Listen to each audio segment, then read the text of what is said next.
नमस्कार साथियों, अगर आप भी एक पेंशनर हैं तो आज की इस वीडियो में आप सभी के लिए मैं दोहरी खुशखबरी लेकर के आया हूं। जी हां साथियों, सरकार की तरफ से कुछ निर्देश आए हैं आप सभी पेंशनर्स के लिए, जो कि किसी खुशखबरी से कम नहीं है। उन सभी नियमों के बारे में आज हम विस्तार से जानेंगे। तो अगर आप एक वृद्धा पेंशन धारक हैं, विधवा पेंशन धारक हैं या फिर आप एक दिव्यांग हैं, तो ये वीडियो आप सभी के लिए बेहद महत्वपूर्ण है। वीडियो को अंत तक जरूर देखें ताकि आपको पूरी जानकारी समझ में आए। तो चलिए वीडियो को स्टार्ट करते हैं। तो देखिए, यहाँ पर मैं शुरू से शुरू करूँगा, यानी स्टार्टिंग से आपको बताता हूँ कि आखिर पहले आपकी पेंशन रुक क्यों जाती थी।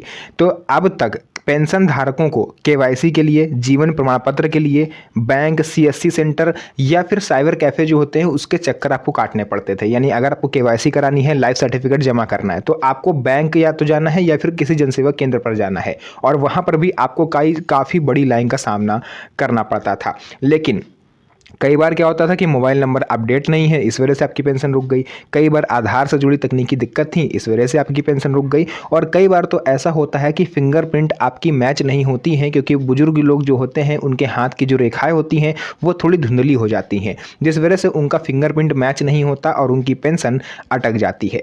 तो ऐसे में सरकार ने क्या चेंज करा है वो मैं आपको बता दूं। सबसे बड़ा बदलाव अब क्या होने वाला है, सरकार और सामाजिक कल्याण मंत्रालय के अनुसार किसी भी तकनीकी कारण से अब आपकी पेंशन नहीं रुकेगी। कोई भी अगर टेक्निकल इशू आ रहा है तो उसको तुरंत सॉर्ट आउट करके आपकी पेंशन आपको दी जाएगी। छोटी गलती पर आप पेंशन बंद नहीं होगी, पैसा समय पर आपके खाते में आएगा। ये एक बड़ी खुशखबरी है नए साल 2026 के बाद से, आप लोग कह सकते हो। जैसे जैसे ये साल आगे बढ़ रहा है, मैंने आपको पहले ही बताया था कि 2026 का जो साल है वो पेंशनर्स के लिए ही रहने वाला है, क्योंकि इस साल कई अहम बदलाव होने हैं, कई सारे नियम बनने हैं। और मैंने आपको बताया था कि न्यूनतम पेंशन भी सरकार तय करने पर विचार कर रही है। 1500 रुपये न्यूनतम पेंशन अगर हो गई तो जिनको 1000 रुपये मिलते हैं, 400 मिलते हैं, 1200 मिलते हैं, उन सभी को 1500 तक मिल सकते हैं। तो बस आपको थोड़ा सा वेट करना है, क्योंकि सरकार का प्रस्ताव बनकर तैयार है, बस इसका पास होने का वेट है। जीवन प्रमाण पत्र को लेकर के एक नया नियम आया है साथियों। पहले एक तय तारीख के अंदर आपको जीवन प्रमाण पत्र जमा करना अनिवार्य था। जैसे कि इस साल आप लोगों ने देखा 30 नवंबर 2025 तक आपको अपना लाइफ सर्टिफिकेट जमा करना था, जितने भी पेंशनर्स थे। तो ऐसे में हुआ क्या, जनता को ही परेशानी हुई, लोग लाइन में लग गए, किसी का जमा हो पाया तो किसी का जमा नहीं भी हो पाया। तो इस वजह से उन लोग की सरकार ने पेंशन फिलहाल होल्ड कर दी है। लेकिन इसको लेकर के अब चेंज ये आया है कि इसको सरकार ने लिमिट, जो टाइम लिमिट थी उसको घटा दिया, यानी कोई फिक्स सीमा नहीं है। जब चाहें आप तब जमा कर सकते हो, लेकिन एक साल में एक बार आपको लाइफ सर्टिफिकेट जमा जरूर करना है। अब महीना, दिन, समय ये आप अपने हिसाब से सेलेक्ट करके जमा कर सकते हो। यानी आप चाहे जून में जमा करो, अगस्त में जमा करो या फिर मार्च में जमा करो, ये आपके ऊपर सरकार ने छोड़ दिया। ये सबसे बड़ी खुशखबरी है। इसके बाद हर 12 महीने में एक बार लेकिन आपको देना जरूरी है जीवन प्रमाण पत्र। इसके बाद केवाईसी अब भी जरूरी है, इसको ध्यान से सुनिएगा। सरकार ने साफ कहा है कि केवाईसी से आपको किसी तरह की छूट नहीं मिली है। केवाईसी इसलिए जरूरी है क्योंकि असली लाभार्थी की इससे पहचान होती है, आधार, मोबाइल नंबर, बैंक डिटेल इससे अपडेट रहती है, और फर्जीवाड़ा इससे काफ़ी बड़े स्तर पर जो होता है उससे निजात मिलती है।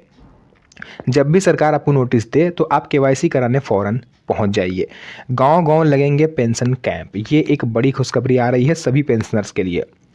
सरकार की नई पहल है कि हर महीने पंचायत या प्रखंड स्तर पर कैंप आयोजित करवाए जाएंगे, जिसमें जो भी पेंशनर्स को समस्याएं हैं, उनकी पेंशन देर से आती है, कोई डॉक्यूमेंट नहीं है, पेंशन रुकी हुई है, तो उन सभी सवालों का जवाब आपको इस कैंप में मिलेगा। आप इस अपनी जो भी आपकी परेशानी है, आप अपनी परेशानी लेके इस कैंप में जाओगे। यहाँ पर अधिकारी बैठे होंगे जो आपकी समस्या सुनेंगे और उसका निदान करेंगे। इसके अलावा इसका कोई शुल्क नहीं लिया जाएगा, और आपको यहाँ पर जाना है तो जीवन प्रमाण पत्र के साथ जाना है। ऐसे ही कोई डॉक्यूमेंट उठा के मत चले जाना, पेंशन पत्र हो या फिर जीवन प्रमाण पत्र हो। बुजुर्गों को अब दूर नहीं जाना पड़ेगा, सब काम आपके गांव में ही हो जाएगा। अगर आप शहर में रहते हो तो किसी भी स्कूल में ये कैंप लग सकता है, किसी भी सार्वजनिक स्थल पर ये कैंप लग सकता है। इसकी जानकारी आपको अगर करनी है कि कैंप कहाँ लगा है, तो आप मेरे चैनल को सब्सक्राइब करके रखिए, क्योंकि मेरे पास क्या है कि स्टेट वाइज लिस्ट आ जाती है कि कहाँ पर कौन सा कैंप लगने वाला है। तो अगर आप अपने राज्य का नाम कमेंट सेक्शन में लिखते हो, अपने गाँव का नाम कमेंट सेक्शन में लिखते हो, तो मैं आपको बता दूंगा कि आपके गाँव में कैंप कहाँ पर लग रहा है। अगर आप कैंप नहीं जा सकते हो तो या फिर हो सकता है किसी रीज़न से कि आपके गांव में कैंप ना लगे या फिर कभी देरी से लगता है। तो जो भी पेंशन धारक हैं, चलने फिरने में असमर्थ हैं या बीमार हैं, उनके लिए सरकारी कर्मचारी घर पर आकर प्रक्रिया को पूरा करेंगे। यह सुविधा अभी बड़े बड़े शहरों में शुरू हुई है, अभी गाँव स्तर पर यह सुविधा नहीं है। यानी बड़े बड़े शहर होते हैं, वहाँ पर जो भी पेंशनर्स हैं जिनसे चला फिरा नहीं जाता, बीमार रहते हैं, वो एक कॉल करके कर्मचारी को अपने घर पर बुला के ये सब काम करवाते हैं। इसके अलावा फिंगरप्रिंट अगर काम नहीं करता है तो कोई दिक्कत वाली बात नहीं है। कई बुजुर्ग खेत खलियान में काम करते हैं, फिंगरप्रिंट उनका मैच नहीं होता। अब आंखों के रेटिना से यानी आइरिस स्कैन से भी आपका जो वेरिफिकेशन है वो इजीली हो पाएगा। तो इससे आपको घबराने की ज़रूरत बिल्कुल भी नहीं है। सीएससी सेंटर से भी मिलेगी सुविधा। आप पेंशन धारक नज़दीकी सीएससी सेंटर, पंचायत शिविर जाकर के अपना केवाईसी, जन्म प्रमाण पत्र अपडेट करवा सकते हैं, वो भी बिना किसी लाइन में लगे। आप जाओ आराम से, अपने मन से आप करवा लो। अभी तक क्या होता था, जैसे सरकार ने एक टाइम लिमिट सेट कर दी कि 1 नवंबर से 30 नवंबर के बीच में आपको लाइफ सर्टिफिकेट जमा करना है।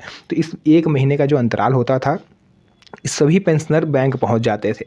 तो सीधी सी बात है, जब सभी लोग एक ही जगह पर पहुंच रहे हैं, लाखों लोग एक जगह पर जा रहे हैं, तो वहाँ तो भीड़ होगी।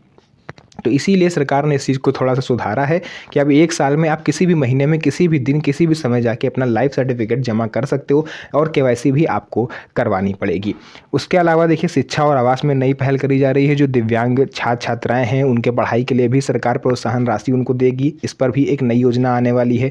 आवास नहीं है अगर आपके पास, तो आपको आवास सरकार देगी। मतलब कई तरह से आप लोग कह सकते हो कि 2026 में जो पेंशनर्स हैं उनके लिए कई बड़ी खुशखबरियाँ निकल के सामने आ रही हैं। तो अगर आप चाहते हो कि उन सभी जानकारी को मैं आप तक ऐसे ही पहुंचाता रहूं, तो वीडियो को लाइक करके चैनल को सब्सक्राइब कर लीजिए, क्योंकि यहां पर आपको ऐसी जानकारी मिलती रहती है। तो मिलेंगे आप सभी से नेक्स्ट वीडियो में एक और अच्छी इंटरेस्टिंग मज़ेदार वीडियो के साथ। तब तक के लिए धन्यवाद।